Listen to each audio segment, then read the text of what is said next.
Content ఉన్నవాడికి cutout చాలు అన్న మాటకు నిలువెత్తు నిదర్శనం జగన్మోహన్ రెడ్డి అని అన్నారు రాష్ట్ర మంత్రి డాక్టర్ సీదిరి అప్పలరాజు. రాష్ట్ర వ్యాప్తంగా యువజన శ్రామిక రైతు కాంగ్రెస్ పార్టీ 11వ ఆవిర్భావ దినోత్సవ వేడుకలను వైఎస్ఆర్సీపీ పార్టీ శ్రేణులు ఘనంగా జరుపుకున్నాయి. శ్రీకాకుళం జిల్లా పలాస మున్సిపాలిటీ కాశీబుగ్గ దుర్గామండపం ఆవరణలో నియోజకవర్గ శ్రేణులు పార్టీ ఆవిర్భావ దినోత్సవ వేడుకలను ఘనంగా నిర్వహించారు.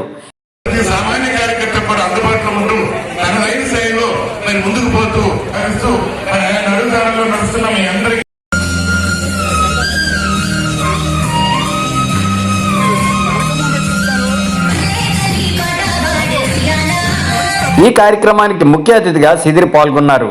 పార్టీ జెండాను ఆవిష్కరించి కార్యక్రమాన్ని ప్రారంభించారు.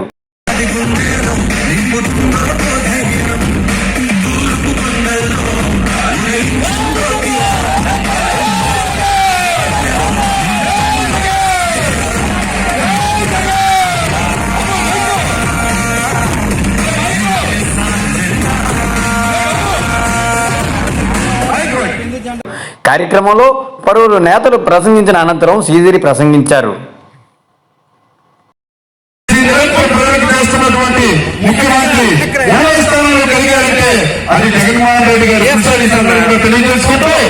ఇటువంటి మహానాయకుడు సంవత్సరం మన మంత్రి గారు కూడా పనిచేస్తున్నారు. మరి మన మంత్రి గారి గురించి మీ అందరికీ తెలిసిందే.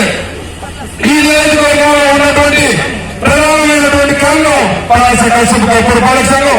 ఈ పురపాలక సంఘానికి రూపు మార్చి అన్ని రంగాల్లో అన్ని వీధుల్లోనూ సుందరంగా తీర్చిదిద్దే ప్రయత్నంతో పాటు పలాస కాశీబుగ్గ పురపాలక సంఘానికి ఈ జిల్లాలో కాదు రాష్ట్రంలో కూడా ప్రజల స్థానం తీసుకెళ్లడానికి నిరంతరం ప్రయత్నిస్తున్నటువంటి సంగతి మీ అందరికీ తెలిసిందే. ఏ రోజు ఏ సమస్య పురపాలక సంఘం నుండి 31 వార్డుల్లో నుండి వచ్చిన తక్షణమే స్పందించే వ్యక్తి మన నాయకుడు డాక్టర్ సీదిరి అప్పలరాజు గారు. ఇటువంటి నాయకత్వంలో మన ప్రాంతం మరింత అభివృద్ధి చేసుకోవాలి. ఇటువంటి నాయకత్వాన్ని మనం మరింత అభివృద్ధి బలపరచాలి. మనందరి ప్రీతం ముఖ్యమంత్రి చేస్తున్నటువంటి కార్యక్రమాలకి ప్రజలందరూ ఒక దాటిలో ఉండి ఆయనకి 30 సంవత్సరాలు ముఖ్యమంత్రిగా చూడాలన్న కోరిక కలిగితే అందరూ కూడా ఉన్నారు. అందులో భాగంగా మనం వచ్చినటువంటి పంచాయతీ రిజల్ట్ అయితేనేమి, ఎల్లుండి రాబోతున్నటువంటి మున్సిపాలిటీ రిజల్ట్ అయితేనేమి పూర్తి స్థాయిలో ప్రజలందరూ ఆయనకి పూర్తి సహకారాన్ని అందిస్తున్నారు. దానికి కారణం అంటే మాట మీద నిలబడ్డం, ఇచ్చిన మాటలు కట్టుబడి ప్రతి ఒక్క వ్యక్తికి ఆదుకోవాలని ఒక మంచి మనసు ఉన్నటువంటి వ్యక్తి జగన్కే ఇది సాధ్యమని ఆయన కింద ఆయన పార్టీ కింద ఆయన జెండా మోసిన వ్యక్తి ఈ రోజు చాలా గర్వంగా ఉన్నారు. అటువంటి మహానేత అందరి కుటుంబాల్లో ఒక దైవమైనటువంటి మహానేత. ప్రత్యేకించి మా కుటుంబానికి అయితే వెంకటేశ్వర స్వామి సాయినాథం తర్వాత మా ఇరవై కావాలంటే అది జగన్మోహన్ రెడ్డి గారిని ఎన్నోసార్లు చెప్పుకుంటాం. అటువంటి దేవుణ్ణి మనందరూ మర్చిపోకూడదు. ఆయన సమక్షంలో ఆయన ఆధ్వర్యంలో మన నాయకుడు డాక్టర్ సీదిరి అప్పలరాజు గారి సమక్షంలో సీదిరి అప్పలరాజు గారి నాయకత్వంలో మనందరూ ఐక్యమత్యంలో ఉండి ప్రతి ఒక్క సమస్యను తీర్చుకొని ఈ పురపాలక సంఘాన్ని అభివృద్ధిలో ముందుకు తీసుకెళ్లేందుకు మీ అందరి పూర్తి సహాయ సహకారాలు ఎల్లప్పుడూ మాకు ఉండాలని పట్టణ వైఎస్ఆర్ కాంగ్రెస్ పార్టీ అధ్యక్షుడిగా మీ అందరికీ పేరు ప్రార్థించుకుంటూ ఈ సందర్భంగా మొదటిగా మన పార్టీ జెండా వైఎస్ఆర్ అనేది ఒక బ్రాండ్. ప్రజలు ఎవరి పేరు చెప్తే చాలా ధైర్యంగా ఉంటారో, ఎవరి గుండె ఆగిపోతే ప్రజల గుండె ఆగిపోయాయో ఒక వ్యక్తి వైఎస్ఆర్. ప్రజల్లో ఆయనకున్న గౌరవం, ఆయన మీద నమ్మకం అది. ఈ సందర్భంగా ఒక యథార్థ సంఘటన చెప్పాలి మీకు. చిత్తూరు జిల్లాలో ఒక వికలాంగుడు ఉండేవాడు. వైఎస్ రాజశేఖర రెడ్డి గారు ముఖ్యమంత్రి అయిన తర్వాత ఆయన ట్రైన్లో ట్రావెల్ చేస్తూ చిత్తూరు నుంచి హైదరాబాద్ వెళ్తున్నాడు. వెళ్తుంటే ఆయన అడిగారు, ఒక ఎక్కడికి వెళ్తున్నామంటే నేను హైదరాబాద్ వెళ్తున్నానంటే వైఎస్ రాజశేఖర కలవడానికి వెళ్తున్నాను. దేనికోసం కలవడానికి వెళ్తున్నామంటే నాకు వికలాంగ్ కార్పొరేషన్ ఒక డైరెక్ట్ ఇస్తా ఉన్నారంటే ఆయన చాలా సాదాసీదాగా ఉన్నాడు, మంచి బట్టలు కూడా లేవు, నార్మల్గా ఉంటే ఆ వ్యక్తి నువ్వు ఎంత సామాన్యుడిగా ఉన్నావు, ఒక డైరెక్టర్ పదవుతున్నావు, నీకు ఏమీ లేదు, నీకు ఏమున్నా చూసి ఆయన ఇస్తాను ఈ పదవంటే అన్నాడు. నేను వికలాంగుడిని, నాకు కాల్ లేదు, అదే నా క్వాలిఫికేషన్, నాకు రాజశేఖర్ గారు చెప్పారు కార్పొరేషన్ వస్తే డివైడ్ మెంబర్ అవుతామని. అదే జరిగిన ఆయన వెళ్ళి రిటర్న్ కార్పొరేషన్ మెంబర్ గా ప్రయత్నం పడుతూ వచ్చాడు. అది అది వైఎస్ రాజశేఖర రెడ్డి గారి మీద ప్రజలకు నమ్మకం, ప్రజల మీద ఆయన కూడా భరోసా. ఇలా సేమ్ లక్షణాలను జగన్మోహన్ రెడ్డి పెట్టుకొని జగన్మోహన్ రెడ్డి గారు దైవం అన్న ప్రతి వాడికి ఆయన చాలా మంచి పదవులు ఇచ్చారు. దానికి ఉదాహరణ రీసెంట్ గా జరిగిన ఎమ్మెల్సీలో దువ్వాడ శ్రీనివాస్ గారికి పదవి ఇవ్వడం అనేది ఓన్లీ జగన్మోహన్ రెడ్డి దైవంగా భావించి పార్టీని ముందుకు తీసుకెళ్లడం అన్నాయి. కాబట్టి ఈ పార్టీ నమ్ముకున్న కేడర్ కానీ పార్టీ నమ్ముకున్న ప్రజలు కానీ జీవితాంతం మేలు జరుగుతుంది. ఈ పార్టీతో పాటు మెన్నెండు ఉంది. మనం ఇంకా మంచి స్థాయికి వెళ్ళి పార్టీ మంచి స్థాయిలో పట్టుకెళ్ళి క్రమశిక్షణతో వ్యవహరించి పార్టీకి రాష్ట్రంలో తిరుగు లేకుండా చేయాలని కోరుకుంటూ ముగిస్తున్నాను. ఈ ప్రత్యేక కార్యక్రమం చాలా సుదినం, చాలా ఆనందకరమైనటువంటి రోజు ఈరోజు, చాలా ఉత్సాహవంతమైనటువంటి రోజు ఈరోజు. ఎందుకంటే వైఎస్ఆర్ కాంగ్రెస్ పార్టీ ఆవిర్భవించి 10 సంవత్సరాలు పూర్తి చేసుకొని 11వ సంవత్సరంలోకి అడుగు పెడుతున్న సందర్భంగా ఇక్కడికి విచ్చేసిన వైఎస్ఆర్ కుటుంబ సభ్యులు 50 మందికి పేరు పేరున శిరస్సు వచ్చి హృదయపూర్వకమైనటువంటి శుభాకాంక్షలు తెలియజేస్తా ఉన్నాను. ఈరోజు మున్సిపాలిటీలో ఈ కార్యక్రమాన్ని ఏర్పాటు చేసుకున్నాం. ఎన్నికల కోడ్ కారణంగా మరి మన ప్రియతమ నేత దివంగత నేత రాజశేఖర రెడ్డి విగ్రహానికి పూర్వమాలను అర్పించుకోవడానికి ఈ రోజు మనకి ఇక్కడ అవకాశం లేదు. మున్సిపాలిటీలో కోడ్ కారణంగా చిత్రపటానికి పూర్వమాలను వేసి నివాళులు అర్పించి మన పార్టీ విధానాల గురించి, మన పార్టీ సిద్ధాంతాల గురించి, మరి అలాగే ఈ 10 సంవత్సరాలు చేసుకున్నటువంటి పోరాటాలు, ఉద్యమాల గురించి ఒక్కసారి మనం గుర్తు చేసుకోవడానికి ఇది ఒక శుభ సందర్భం. మరి నియోజకవర్గం మొత్తం మీద ప్రతి పంచాయతీలో కూడా ఈరోజు ఈ మంచి క్షణాన్ని జెండా ఆవిష్కరణ చేసి సెలబ్రేట్ చేసుకుంటూ ఉన్నాం. ప్రతి పంచాయతీ మరి మున్సిపాలిటీలో ఇక్కడ ఈ మండపం దగ్గర మనం ఈరోజు సెలబ్రేట్ చేసుకుంటా ఉన్నాం. ఈ సందర్భంగా ఈ 10 సంవత్సరాల పోరాటాన్ని ఒక్కసారి మనం గుర్తు తెచ్చుకుంటే ఈ పార్టీ ఆవిర్భావం ఈ రాష్ట్రానికి ఒక అవసరం. ఈ రాష్ట్ర స్థితిగతులు మార్చడానికి, ఈ రాష్ట్రంలో ఉన్నటువంటి కష్టం పాల్గొనడానికి, ఈ రాష్ట్రానికి పట్టినటువంటి దరిద్రాన్ని తుడిచిపెట్టేయడానికి ఈ వైఎస్ఆర్ కాంగ్రెస్ పార్టీ అనేది ఒక చారిత్రకమైనటువంటి అవసరం. పార్టీ పెట్టిన కేవలం 3 సంవత్సరాల్లో బ్రహ్మాండమైనటువంటి సుమారుగా 67 సీట్లను సాధించి త్రుటిలో అధికారాన్ని కోల్పోవడం జరిగింది. మరి ఆ తర్వాత వచ్చినటువంటి ప్రభుత్వం అంటే తెలుగుదేశం పార్టీ ప్రభుత్వం, మీరు ఒకసారి గుర్తు తెచ్చుకోండి ఎన్ని దుష్ట చర్యలకు పాల్పడింది. వైఎస్ఆర్ కాంగ్రెస్ పార్టీ ఎమ్మెల్యేలు కొనుగోలు చేసింది, పార్టీ ఫిరాయింపు చక్రాన్ని రాష్ట్రంలో లేకుండా పోయింది, అందులో కొంతమందికి మంత్రి పదవి ఇచ్చింది. రాజ్యాంగం అనేది ఈ రాష్ట్రంలో లేనటువంటి పరిస్థితి అందరం చూస్తారు. శాంతి భద్రతలు క్షీణించాయి. ప్రజలకు ఇచ్చినటువంటి హామీలు పూర్తిగా తొందరగా తొక్కినటువంటి ఒక దౌర్భాగ్య ప్రభుత్వం గత ప్రభుత్వం. మరి గత ప్రభుత్వంలో చేసినటువంటి అనేక పోరాటాల్లో మనందరం కూడా భాగస్వామ్యమే. ఒక ప్రత్యేక హోదా పోరాటం కావచ్చు, ప్రజలకు సంబంధించినటువంటి సమస్య కావచ్చు. మరి మన నియోజకవర్గానికి వచ్చేసరికి ప్రధానంగా నీటిపారుదల సమస్యలు కానీ, కిడ్నీ సమస్యలు కానీ, ఉద్దానం సమస్యలు కానీ, తీర ప్రాంత గిరిజన ప్రాంత సమస్యలు కానీ, కార్మికుల సమస్యలు కానీ, వ్యాపారస్తుల సమస్యలు కానీ, గత ప్రభుత్వంలో చేసినటువంటి వీళ్ళ ఆకృత్యాలు, దౌర్జన్యాల మీద కానీ ఎడతెరిపిని పోరాటాలు మనం సైతం ఇక్కడ చేయటం జరిగింది. మరి ఈ పార్టీ ఆవిర్భావమే ఒక బ్రహ్మాండమైనటువంటి ఉద్దేశంతో జరిగింది. మన దివంగత నేత రాజశేఖర రెడ్డి గారి ఆశయాలని అప్పుడున్నటువంటి ప్రభుత్వాలు తూట్లు పొడిచినటువంటి పరిస్థితుల్లో ఆయన తనయుడు మనందరి ప్రేమ నాయకుడు, ఆంధ్రప్రదేశ్ రాష్ట్ర ముఖ్యమంత్రి గౌరవనీయులు శ్రీ వైఎస్ జగన్మోహన్ రెడ్డి గారు ఈ పార్టీని వైఎస్ఆర్ కాంగ్రెస్ పార్టీ యువజన శ్రామిక రైతు కాంగ్రెస్ పార్టీ అన్నటువంటి పేరు మీద స్థాపించి ఎన్ని అవమానాలకు వచ్చారు మీరు ఒకసారి గమనించారు. ఒక పైశాచిక రాజకీయాలకి బలైపోయారు. 16 నెలలు ప్రజల కోసం జైల్లో ఉండాల్సినటువంటి పరిస్థితి వచ్చింది.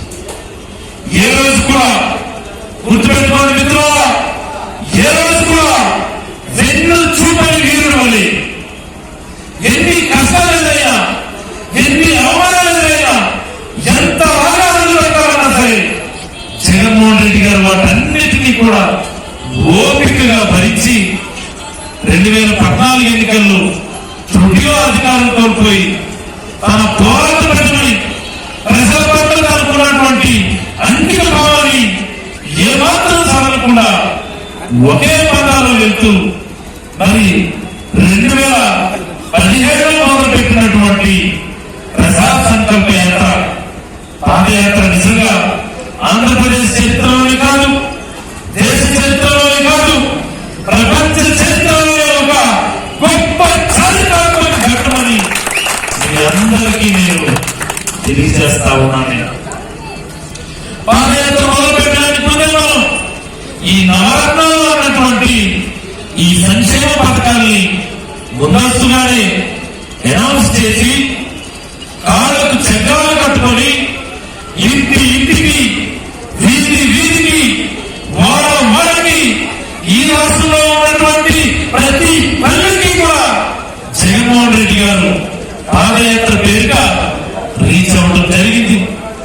ఈ 3600 కిలోమీటర్ల పరిధిలో భాగంగా నిజంగా ఆయన కుటుంబాన్ని సైతం లెక్క చేయలేదు, ఆరోగ్యాన్ని సైతం లెక్క చేయలేదు, దుమ్ము ధూళి లెక్క చేయలేదు, ఒక వర్షం పడిన లెక్క చేయలేదు, ఒక ఎండ లెక్క చేయలేదు. కేవలం మా ప్రజలు కలుసుకోవాలి, వాళ్ళ కష్టాలు నెరవేర్చాలి, వాళ్ళ గుండె చప్పులు వేయాలి, వాళ్ళ కష్టాలని పరిష్కారం చూపాలి అన్నటువంటి ఒకే ఒక లక్ష్యంతో మన ప్రియతమ నాయకులు చేసినటువంటి ఈ పాదయాత్ర ఈరోజు సుమారుగా 90% పైగా సీట్లని మన ప్రియతమ నాయకులకి రాష్ట్రంలో 151 సీట్లను కట్టబెట్టిందంటే నిజంగా ఇదొక చరిత్ర. అలాంటి నాయకుడిగా, అలాంటి పార్టీలో కార్యకర్తలుగా పనిచేయడం ఒక గొప్ప గౌరవం అని చెప్పి ఇక్కడికి చేసినటువంటి మా సోదరులందరికీ, మా సోదరీమణులందరికీ కూడా నేను తెలియజేస్తా ఉన్నాను. ఈ కండువా మెడలో వేసుకుంటే ఒక ధైర్యం, ఈ కండువా మెడలో ఉంటే ఒక ఉత్సాహం, ఈ కండువా మెడలో ఉంటే ఒక బాధ్యత, ఒక ఆశయం కోసం, ఒక లక్ష్యం కోసం, ఒక క్రమశిక్షణ కలిగినటువంటి కార్యకర్తగా ఈ వైఎస్ఆర్ కాంగ్రెస్ పార్టీలో ఉండడమే ఒక గొప్ప అదృష్టమైన సందర్భంగా మీకు అందరికీ తెలియజేస్తా ఉన్నాను. నేను ఎందుకంటే ఎన్నో పార్టీలు చూసాము, ఎన్నో ప్రభుత్వాలు చూసాము, చెప్పినదాన్ని మేనిఫెస్టోలో చెప్పినటువంటి ప్రతి అంశానికి కూడా 90% పైగా హామీలని ఇప్పటికీ అమలు చేసిన ఘనత కేవలం వైఎస్ఆర్ కాంగ్రెస్ పార్టీ అని చెప్పిన సందర్భంగా మీ అందరికీ నేను తెలియజేస్తా ఉన్నాను. మరి 90% పైగా హామీలను మనం నెరవేర్చాం కనుకని ఈరోజు మనమే పంచాయతీ ఎన్నికలు జరిగాయి. ల్యాండ్ స్లైడ్ విక్టరీ అంటే మరి ఇంకా తిరుగులేని విజయాలు. ఈ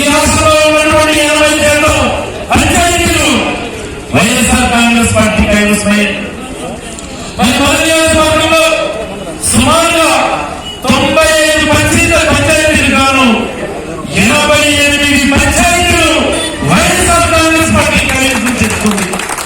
ఇది కేవలం జగన్మోహన్ రెడ్డి గారు చేస్తున్నటువంటి పారదర్శక అవినీతి రహిత పరిపాలనకి నిదర్శనం అని చెప్పి సందర్భంగా మీకు అందరికీ నేను గుర్తు చేస్తా ఉన్నాను. మరి మొన్నే మున్సిపాలిటీ ఎన్నికలు జరిగాయి.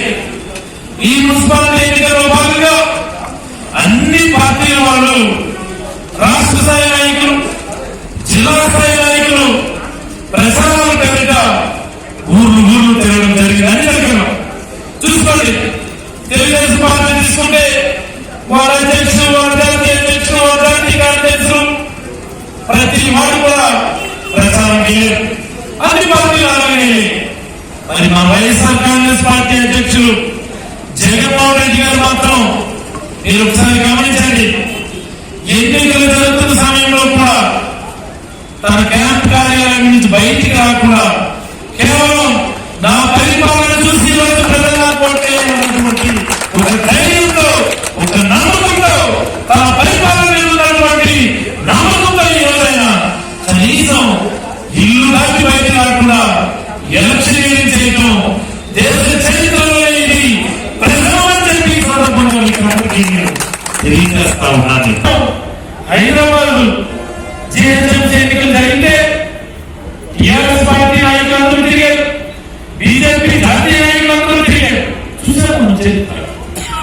కేవలం ఆంధ్రప్రదేశ్ లో మాత్రమే జగన్మోహన్ రెడ్డి గారి సారథ్యంలో మాత్రమే పరిపాలన ఎన్నికలు ఆయన కథాలు కట్టెక్కిన వారికి కథాలనేటువంటి విషయాన్ని మనం నిరూపించాలని చెప్పి సందర్భంగా మీకు అందరికీ తెలియజేస్తా ఉన్నా. మరొక 24 గంటల సమయం ఉంది. ఎల్లుండే మున్సిపాలిటీ ఎన్నికలు కౌంటింగ్ జరగబోతా ఉన్నాయి. మరి ఈ ఎన్నికల్లో సైతం అత్యధిక సీట్లు, అత్యధిక మున్సిపాలిటీలు, అన్ని కార్పొరేషన్లు కూడా వైఎస్ఆర్ కాంగ్రెస్ పార్టీ రాష్ట్రంలో కైవసం చేసుకోబోతా ఉందని చెప్పి సందర్భంగా మీ అందరికీ నేను తెలియజేస్తా ఉన్నాను. ఎందుకు ఇంత గట్టిగా చెప్పగలుగుతున్నాము అంటే మన పరిపాలనలో నిజాయితీ ఉంది, మన పరిపాలనలో పారదర్శకత ఉంది, మన పరిపాలన రాజకీయాలకు అతీతంగా, వర్గాలకు అతీతంగా ప్రతి పేదవాడి కళలో ఆనందం చూడాలన్నటువంటి ఒక లక్ష్యంతో మన పరిపాలన సాగుతా ఉంది. కాబట్టి ఈ రోజు ప్రజలు పెద్ద ఎత్తున వైఎస్ఆర్ కాంగ్రెస్ పార్టీకి పట్టం కడతా ఉన్నారు, కట్టబోతా ఉన్నారు. మరి ఇదే ధోరణి కొనసాగుతుంది.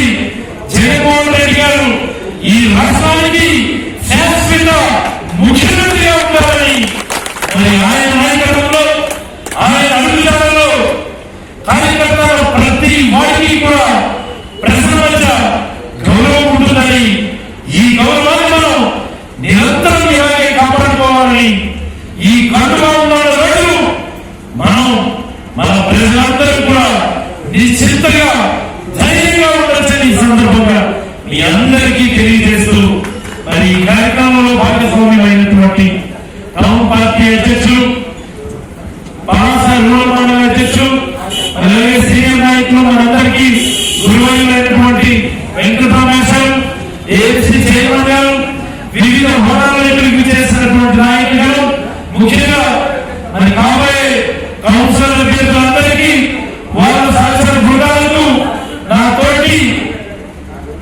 కార్యకర్తలందరికీ పేరు పేరున హృదయపూర్వక